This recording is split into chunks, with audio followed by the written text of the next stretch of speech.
In this chapter, we're going to focus on the following 10 keywords: reinforce, handicraft, meager, nurture, consolidate, sudden, cash, mutual, paradox, and vanquish. Let's start with the first keyword, reinforce. Now, if you look at this picture, obviously it's a construction site. And in this picture, we can see all this iron put before they pour the concrete. Well, why do you think they put iron in construction sites before they pour the concrete? The concrete should be strong enough. But actually, without the iron inside the concrete will fall down and crumble under the weight of the building or the bridge or whatever they're building in this picture. So the iron here is to make the concrete stronger or to make the construction stronger. So could that be the meaning of reinforce? Let's find out. Now, reinforce is a verb. If something reinforces a feeling, situation, or process, it makes it stronger or more intense. For example, a stronger European Parliament would, they fear, only reinforce the power of the larger countries, will only make the power of these larger countries stronger or more intense. Reinforce. And synonyms for reinforce are the words consolidate, support, increase, and further. But reinforce can also be used in a different context. If something reinforces an idea or point of view, it provides more evidence or support for it. For example, the delegation hopes to reinforce the idea that human rights are not purely internal matters. They want to provide evidence or support the idea. So here, reinforce is not make it stronger as much as to provide evidence and support because it's an idea. But that's not all. We can use reinforce in a different context as well. To reinforce an object means to make it stronger or harder. So that is similar to the first meaning, but it is used in a slightly different context. For example, eventually they had to reinforce the walls with exterior beams. And that is pretty much like what we saw in the picture. And synonyms for reinforce in this context are the words support, strengthen, fortify, and toughen. So the next time you remember this picture from a construction site, remember the word reinforce and what it means. And now for the next keyword, handicraft. Now, if you look at the picture, we can see this old man working on kind of a tray in front of him. He's engraving things on it and he's doing it manually. He's not using any machines. Now, these kind of crafts are praised for being done by hand and not using any machines. And maybe that's why we call them handicraft. Is that the meaning of this word? Let's find out. Now, handicraft is a countable noun, and it is usually used in plural. Handicrafts are activities such as embroidery and pottery, which involve making things with your hands in a skillful way. And handicrafts are also the objects that are produced by people doing handicrafts. For example, we say she sells handicrafts to the tourists, which is a usual thing for tourists to buy. So the next time you remember this picture of this man engraving something on his tray, remember the word handicraft and what it means. And now for the next keyword, meager. Now, if you look at the picture, we can see that we have a pencil here, or at least what used to be a pencil. It is very small. Do you think it is enough if you want to use it for a longer piece of writing, or if you want to draw something? Might work, but it is too small. It is not enough. So how does that relate to the word meager? Let's find out. Now, meager is an adjective. If you describe an amount or quantity of something as meager, you are critical of it because it is very small or not enough. And this word is negative and it shows our disapproval. For example, the rations that they gave us were meager and inadequate. That means we needed more. The rations were very small and not enough. So the next time you remember the picture of this tiny pencil, remember the word meager and what it means. And now for the next keyword, nurture. If you look at the picture, we can see it's a little bit symbolic, but it symbolizes the idea that if you care for a plant and if you give food and water to this plant, it will grow. Like everything else in life. Can we say that this meaning has to do with the word nurture? Let's find out. Nurture is a verb. If you nurture something such as a young child or a young plant, you care for it while it's growing and developing. Just like the small plant we just saw in the picture. For example, we say parents want to know the best way to nurture and raise their child to adulthood, to care for the child, to help this child grow and develop. And synonyms for nurture are the words tend, grow, and cultivate. Nurturing can be used as an adjective. For example, she was not receiving warm, nurturing care. And nurturing can also be used as an uncountable noun. For example, which adult in these children's lives will provide the nurturing they need? But nurturing can be used in a different context as well. If you nurture plans, ideas, or people, you encourage them or help them to develop. For example, she had always nurtured great ambitions for her son. She always encouraged these ambitions and helped them to develop, and of course, help her son to develop. And here again, we can use nurturing as an uncountable noun. For example, the decision to cut back on filmmaking had a catastrophic effect on the nurturing of new talent. And nurture can also be used as an uncountable noun. Now, nurture is care that is given to someone while they are growing and developing. For example, the human organism learns partly by nature, partly by nurture, which is the care we get while we are growing and developing. And synonyms for nurture in this context are the words upbringing, training, education, and instruction. So the next time you remember this picture of that small plant in the hands of that person, remember the word nurture and what it means. And now for the next key word, consolidate.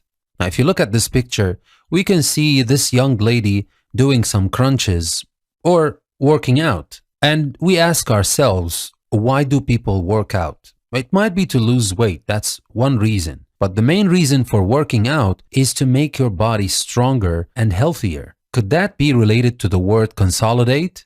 Let's find out. Now, consolidate is a verb. If you consolidate something that you have, for example, power or success, you strengthen it so that it becomes more effective or secure. For example, many young singers started and consolidated their careers at Covent Garden. And consolidation is the uncountable noun from consolidate. For example, the Constitution was designed to prevent tyranny through the consolidation of power in the hands of one person. So the power is not concentrated and strengthened in the hands of one person. And synonyms for consolidation are the words strengthening, reinforcement, fortification, and stabilization.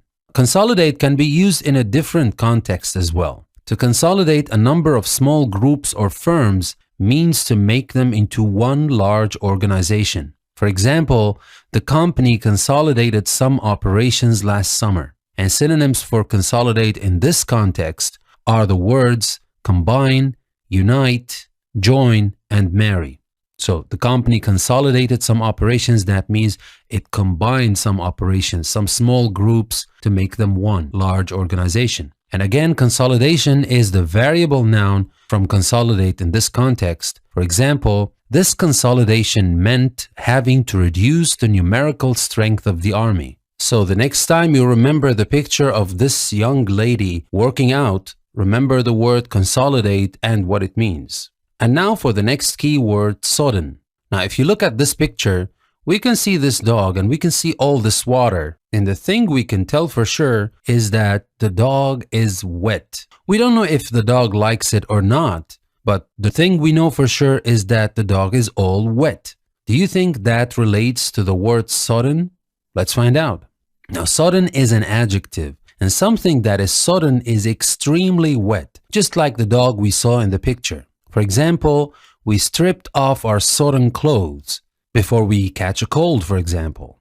Or his gray jersey and trousers were sodden with the rain. And synonyms for sodden are the words soaked, saturated, sopping, and drenched. So the next time you remember the picture of this dog being all wet, remember the word sodden and what it means. And now for the next key word, cash. It is not like cash without an E when it means money. It is cash with an E. And if you look at the picture, you can see we have weapons, we have ammunition, we have magazines, maybe a couple of grenades here or there. So how does that relate to cash? Does cash relate to weapons and ammunition? Or maybe the place where we put them? Let's find out. Cash is a countable noun. A cache is a quantity of things such as weapons that have been hidden. So it is not just the weapons. It is a quantity of things such as weapons that have been hidden. For example, a huge arms cache was discovered by police, or a cache of weapons and explosives. And synonyms for cache in this context are the words store, fund, supply, and reserve. And cache can be used in a different context when it comes to computing. A cache or cache memory is an area of computer memory that is used for temporary storage of data and can be accessed more quickly than the main memory. So this is a technical term, but you hear it all the time. Clear the cache. We don't mean the cache that is spelled C-A-S-H, which means money. The cache here that is spelled C-A-C-H-E is different. It's a temporary memory. For example, the least accessed data in cache memory is replaced by newly accessed data. Well, this is, again, it's a technical term. You may never use it in this way, but at least you need to understand it when people talk about it in this way. So the next time you remember this picture of the assault rifle, remember the word cache and what it means. And now for the next keyword, mutual. Now you look at the picture and you can see that the young lady here has just received a present from the man, and it is a ring. Well, this is not any ring. This is an engagement ring. And when we talk about engagement rings, we know that the importance of this ring is not for one person only. It's for the two of them. So how does that relate to the word mutual? Let's find out. A mutual is an adjective. You use mutual to describe a situation, feeling, or action that is experienced, felt, or done by both of two people mentioned. So the happiness we saw in the picture is mutual because it is experienced by both the man and the woman. For example, the East and the West can work together for their mutual benefit and progress. So it's not for the benefit or progress for one of them, for the East or for the West, it's for the both of them. Another example, it's plain that he adores his daughter and the feeling is mutual. What does that mean? It means that she adores him too. And synonyms for the word mutual in this context are the words shared, common, joint, and interactive. And we can use mutually as an adverb. For example, attempts to reach a mutually agreed solution had been fruitless.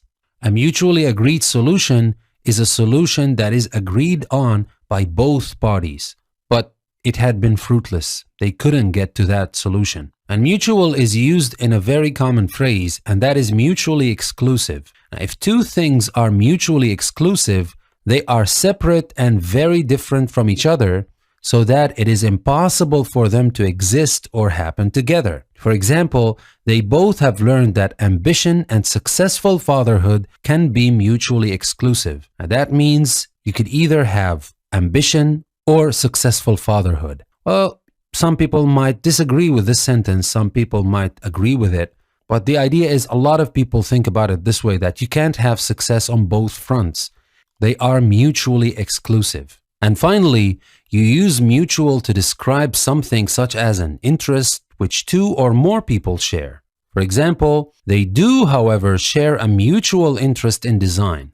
Well, here we might have two or more people and they share the same interest. Another example, we were introduced by a mutual friend, by a friend who is in common between two or more people. So the next time you remember the picture of this young man giving the ring to this lady, remember the word mutual and what it means. And now for the next keyword, paradox. Now, if you look at this box and we have all these question marks on the box, well, we can think it's a mystery box or something. We don't know what we're going to find inside exactly. But do you think that is the meaning of paradox? Well, mystery can relate to the word paradox, but paradox is a little bit more than that. Let's find out. Paradox is a countable noun. You describe a situation as a paradox when it involves two or more facts or qualities which seem to contradict each other. For example, the paradox is that the region's most dynamic economies have the most primitive financial systems. And the way you look at it that these two things contradict each other, and that's why we call them a paradox. Another example, the paradox of exercise is that while using a lot of energy, it seems to generate more. And we look at this and we see it as a contradiction.